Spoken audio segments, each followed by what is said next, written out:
naman tayo. Medyo late hours na kaya wala nang gaanong ka. Diba ang linis? Tahimik. Mga fresh na isda. Mga sashimi. Ayan.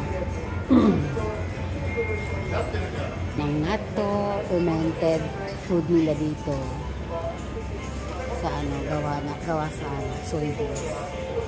Saan hinahanap namin yung mga miso, fermented din yan. Yan, mga toyo nila. Ang dami ba? Wait lang, mahanapin na namin yung bibilihin namin. Ang ganda naman malingki pagka ganitong oras, diba? Kaya lang, hindi mo na may bibili gusto mo kasi ano na, wala na, nag-save mo. Mga 20% din ng mga baboy. Bawal palang banggitin yan, mamoy. Ano naman yung mga ano, pinturituhin mo na lang. Ito libre ito.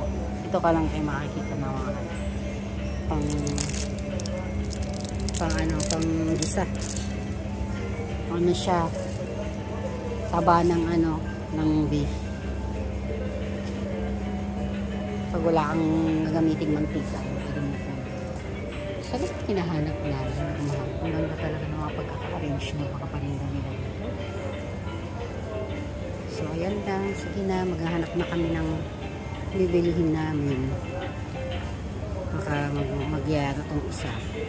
Hindi ko pa nakikita yung bibilihin. Yung mga ano nila. Mga chichirya. Yun, magmula din hanggang ito. Ito yung pinagkukumpulan nila. 40% na kasi. Hindi pa naman siya 50%. 40%. Ayan, lahat yan.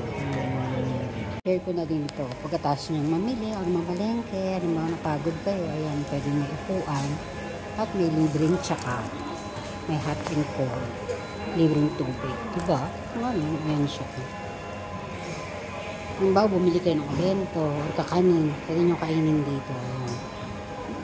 Oh. Diba? Tapos meron pang kape. Mura lang yung kape nila dito. Kape ng doktor nakalagay.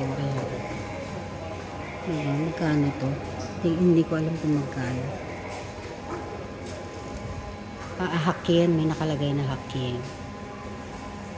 Piso lang siya. Mura lang. Galing oh. Diba? Tapos pagka may mga kasama ang disable, ayan, pwedeng manghiram ng ano, ng wheelchair nila habang namamalengke. Galing.